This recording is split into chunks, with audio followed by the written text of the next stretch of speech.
ವೀಕ್ಷಕರೇ ಪ್ರಣಾಮ. ವಿಶ್ವ ಪ್ಲಸ್ ಟಿವಿಗೆ ಸ್ವಾಗತ. ಕರ್ನಾಟಕದಲ್ಲಿರುವಂತಹ ಕಾಂಗ್ರೆಸ್ ಸರ್ಕಾರ ತಾನು ಅಧಿಕಾರಕ್ಕೆ ಬರುವುದಾಗಿ 5 ಗ್ಯಾರಂಟಿಗಳನ್ನ ಘೋಷಣೆ ಮಾಡಿತ್ತು.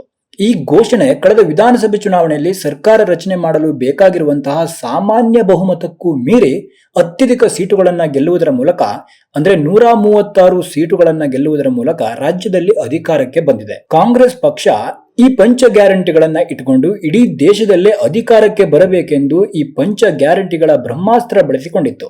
ಆದ್ರೆ ಹಿಮಾಚಲದಲ್ಲಿ ಕರ್ನಾಟಕಕ್ಕಿಂತ ಮೊದಲೇ ಹಲವು ಗ್ಯಾರಂಟಿ ಉಚಿತ ಯೋಜನೆಗಳನ್ನ ಘೋಷಣೆ ಮಾಡಿ ಅಧಿಕಾರಕ್ಕೆ ಬಂದಿರುವುದನ್ನ ನಾವಿಲ್ಲಿ ಗಮನಿಸಬೇಕಾಗತ್ತೆ. ಹಿಮಾಚಲ ಪ್ರದೇಶದಲ್ಲಿ ಈಗ ಭಾರಿ ಸಂಕಷ್ಟ ಎದುರಾಗಿದೆ. ಇಲ್ಲಿ ಕಾಂಗ್ರೆಸ್ ಪಕ್ಷ ಆಡಳಿತದಲ್ಲಿದೆ. ಇವರು ಘೋಷಣೆ ಮಾಡಿದ್ದ ಹಲವು ಉಚಿತ ಗ್ಯಾರಂಟಿಗಳೇ ಹಿಮಾಚಲ ಪ್ರದೇಶ ರಾಜ್ಯದ ಆರ್ಥಿಕ ಸಂಕಷ್ಟಕ್ಕೆ ಕಾರಣ ಎಂದು ವಿರೋಧ ಪಕ್ಷಗಳು ಕಿಡಿಕಾರ್ತಾ ಇವೆ. ಹಿಮಾಚಲ ರಾಜ್ಯದ ವಾರ್ಷಿಕ ಆದಾಯ 8,058 ಕೋಟಿ ಇತ್ತು. ಈಗ ವಾರ್ಷಿಕ ಆದಾಯದಲ್ಲಿ ಭಾರಿ ಪ್ರಮಾಣದಲ್ಲಿ ಇಳಿಕೆಯಾಗಿದೆ.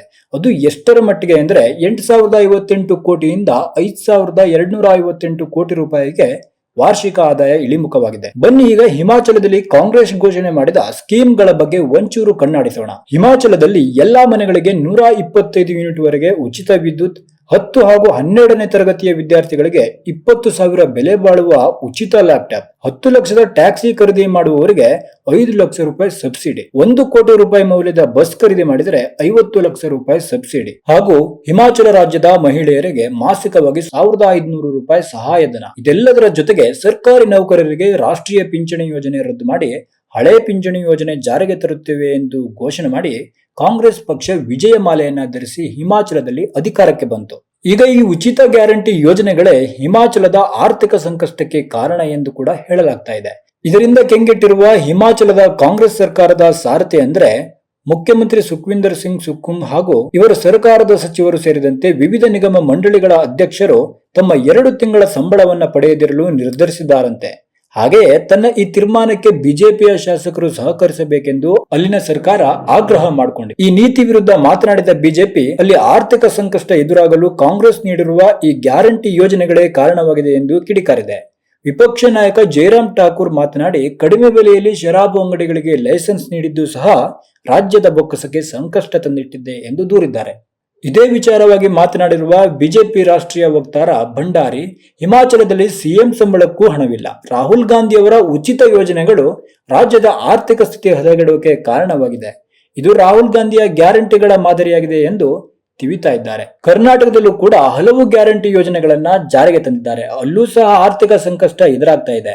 ಇದನ್ನ ಸರಿದೂಗಿಸಲು ಅಲ್ಲಿಯ ಮುಖ್ಯಮಂತ್ರಿ ಸಿದ್ದರಾಮಯ್ಯ ಸರ್ಕಾರ ಹಾಲು ಮತ್ತು ನೀರಿನ ಬೆಲೆ ಹೆಚ್ಚು ಮಾಡಿದೆ. ಹೀಗಾಗಿ ರಾಹುಲ್ ಗಾಂಧಿ ದೇಶದ ಜನತೆಯ ಕ್ಷಮೆ ಯಾಚಿಸಬೇಕು. ಯಾಕೆಂದ್ರೆ ಇವರು ನೀಡಿರುವ ಭರವಸೆಗಳೆಲ್ಲವೂ ಸುಳ್ಳೆಂದು ಈ ಮೂಲಕ ಸಾಬೀತಾಗಿದೆ ಎಂದು ತಿಳಿಸಿದ್ದಾರೆ. ನೋಡಿದ್ರಲ್ಲ ವೀಕ್ಷಕರೇ, ನಾವೇ ಕಷ್ಟಪಟ್ಟು ದುಡಿದಂತ ಹಣ ನಮ್ಮ ಪಾಲಿಗೆ ಇರೋದಿಲ್ಲ. ಹಾಗಿರುವಾಗ ನಮ್ಮ ಸ್ವಾರ್ಥ ಸಾಧನೆಗಾಗಿ ಫ್ರೀ ಗ್ಯಾರಂಟಿ ಯೋಜನೆಗಳನ್ನ ಘೋಷಣೆ ಮಾಡಿ ನಮ್ಮ ಮುಖದ ಮೇಲೆ ಮಂಕು ಬೂದಿ ಏರುತ್ತಿದ್ದಾರೆ 100 ವರ್ಷ ಇತಿಹಾಸ ಇರುವಂತಹ ಕಾಂಗ್ರೆಸ್ ಪಕ್ಷದವರು.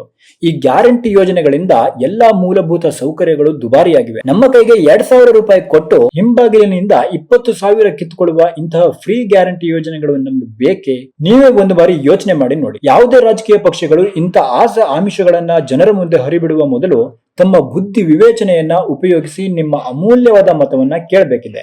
ಸಮಾಜಕ್ಕಾಗಿ ಯಾರು ನಿಸ್ವಾರ್ಥವಾಗಿ ದುಡಿಯ ಬಯಸ್ತಾರೋ ಅಂತ ಅಭ್ಯರ್ಥಿಗಳಿಗೆ ಮತ ಚಲಾಯಿಸಿ ಸುಕೃತ ನಾಡು ಕಟ್ಟಲು ಮುಂದಾಗೋಣ ಎಂಬುದು ನಿಮ್ಮ ಈ ವಿಶ್ವ ಪ್ಲಸ್ ಟಿವಿಯ ಕಳಕಳಿಯಾಗಿದೆ.